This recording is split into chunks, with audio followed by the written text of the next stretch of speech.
काया काया शेतामंदी घाम जिरव जिरव, तेव्हा उगल उगल कायामधून हिरव.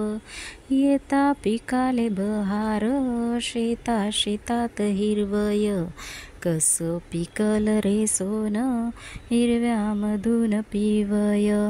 अशी धरतीची माया, अरे तिले नाही सीमा, दुनियाचे सर्व पोट तिच्यामंदी झाले जमा. शेतामंदी भाऊराया आला पीक गंजारत, हात जोडीसन केला धरतीले दंडवत. शेतामंदी भाऊराया खाले वाकला वाकला, त्यांनी आपल्या कपाई टिया मातीचा लावला. तर ही कवितेची जी रचनाकार आहेत संत बहिणाबाई चौधरी यांची आज 139वी जयंती आहे. तर त्यांचा जन्म 24 ऑगस्ट 1880 आसोदा गावात झाला होता, जे जळगाव जिल्ह्यामध्ये स्थित आहे. तर या शेतकरी कुटुंबामधील होत्या आणि यांची भाषा जी होती ही अहिराणी भाषा होती.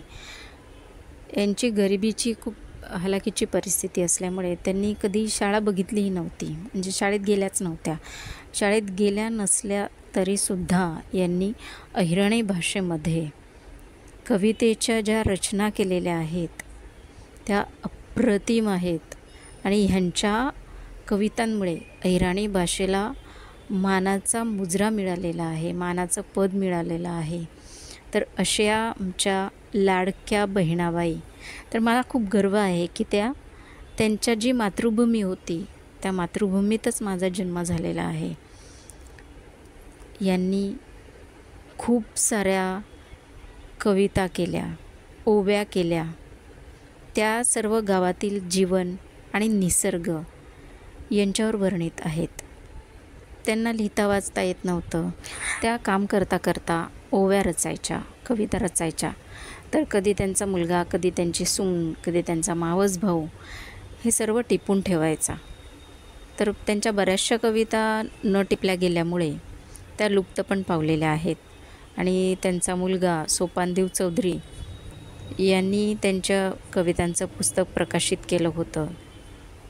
त्यांच्या नावावरून जळगावच्या उत्तर महाराष्ट्र विद्यापीठाचे नाव कवयित्री बहिणाबाई चौधरी उत्तर महाराष्ट्र विद्यापीठ असे ठेवण्यात आले. तर अशा या आमच्या बहिणाबाई यांना माझा दंडवत.